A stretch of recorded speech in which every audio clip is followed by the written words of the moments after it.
మనుగడకోటి అలలుగ వరదల వేగాన పడిలేచి వలలకు తీపి కలలకు లేని అలసట నీకేలా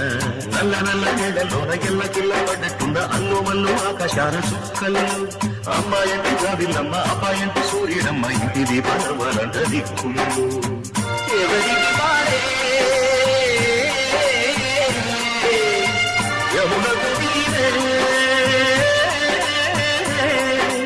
రేవు నీరు బావదంట బావతోడు రేవుదంట పంచుకుంటే గోరువంత బాలగాని గోపురానికి స్మరణ గడగడ గంటలే మూగనేదా గోపురాలు నుంచి గోపురాలు